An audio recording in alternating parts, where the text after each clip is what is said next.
ಒಂದ್ ಮಾತು ಹೇಳ್ತೀನಿ ಕೇಳಿ, ತಾವು ಪ್ಲೀಸ್ ದಯಮಾಡಿ ಕನ್ಫ್ಯೂಸ್ ಮಾಡ್ಕೊಳಕ್ ಹೋಗ್ಬೇಡಿ. ಅವ್ರು ಯಾವ ರೀತಿ ಕನ್ಫ್ಯೂಸ್ ಮಾಡಿದ್ರು ತಾವು ಆ ರೀತಿ ಮಾಡ್ಕೊಳಕ್ ಹೋಗ್ಬೇಡಿ.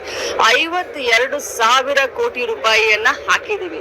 ಒಂದಲ್ಲ, ಎರಡಲ್ಲ, ಮೂರಲ್ಲ, ನಾಲ್ಕಲ್ಲ, 52,000 ಕೋಟಿ 614 ಹಾಕಿದಾಗ ನಮಗೆ 2 ತಿಂಗಳದ್ ಹಾಕ್ಲಿಕ್ಕೆ ನಮ್ಗೆ ಬದ್ಧತೆ ಇಲ್ವಾ? ಖಂಡಿತ ಇದೆ. ಈಗ 2 ತಿಂಗಳದ್ ಬಾಕಿ ಇದೆಯಾ, 3 ತಿಂಗಳದ್ ಬಾಕಿ ಇದೆಯಾ? ಇದು ನಿರಂತರವಾಗಿ ನಡೀತಾ ಇರೋದು. ಇನ್ನೊಂದು ತಮ್ಮ ಗಮನಕ್ಕೆ ತರಲಿಕ್ಕೆ ಬಯಸ್ತೇನೆ, ಗೃಹಲಕ್ಷ್ಮಿಯ ರಿಜಿಸ್ಟ್ರೇಷನ್ ನಮಗೇನಾದ್ರೂ ಬದ್ಧತೆ ಇಲ್ಲ ಅಂತಂದಿದ್ರೆ ರಿಜಿಸ್ಟ್ರೇಷನ್ ದಿನಾಂಕವನ್ನ ನಾವು ಕಟ್ ಆಫ್ ಮಾಡ್ತಾ ಇದ್ವಿ. ಪ್ರತಿ ತಿಂಗಳು ತಮ್ಮ ಗಮನಕ್ಕೆ ತರಲಿಕ್ಕೆ ಬಯಸ್ತೇನೆ, 15,000 ಪ್ರತಿ ತಿಂಗಳು ಆಡ್ ಆಗ್ತಾ ಇದ್ದಾರೆ. ನಾವು ಕಟ್ ಆಫ್ ಡೇಟ್ ಕೊಟ್ಟಿಲ್ಲ. ನಮ್ಗೆ ಸರ್ಕಾರಕ್ಕೆ ಹೊರೆ ಅಂತ ಆಗಿದ್ರೆ, ದುಡ್ಡಿಲ್ಲ ಅಂತ ಆಗಿದ್ರೆ, ಇವ್ರು ಹೇಳಿರೋ ಪ್ರಕಾರ ನಾವು 15,000 ಯಾಕೆ ನಾವು ಬರ್ಡನ್ ಮಾಡ್ತಾ ಇದ್ವಿ? ಒಂದು ತಿಂಗಳಿಗೆ 15,000 ಜನ ಹೆಚ್ಚಾದ್ರೆ ಎಷ್ಟು ದುಡ್ಡು ಕೊಡ್ಬೇಕು ನಾವು?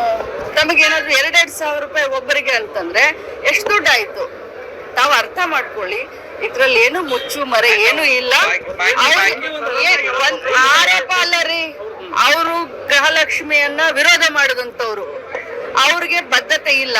ಅವ್ರು ಕೇಳೋದನ್ನು ಅಲ್ಲ, ಕೇಳಿದಾರ ನಾವು ನಮ್ಗೆ ಬದ್ಧತೆ ಇದೆ, ನಾವು ಕಮಿಟ್ಮೆಂಟ್ ಇದೆ, ನಾವೇನ್ ಇಲೆಕ್ಷನ್ ಕಿನ್ನ ಮುಂಚೆ ಹೇಳಿದ್ರು ಅದನ್ನ ಮಾಡಿದ್ವಿ. ಫೆಬ್ರವರಿ ಮಾರ್ಚ್ ಹಾಕಲ್ವಾ? ಮುಖ್ಯಮಂತ್ರಿಗಳ ಹತ್ರ ಮಾತಾಡ್ತೀನಿ, ಆದಷ್ಟು ಬೇಗ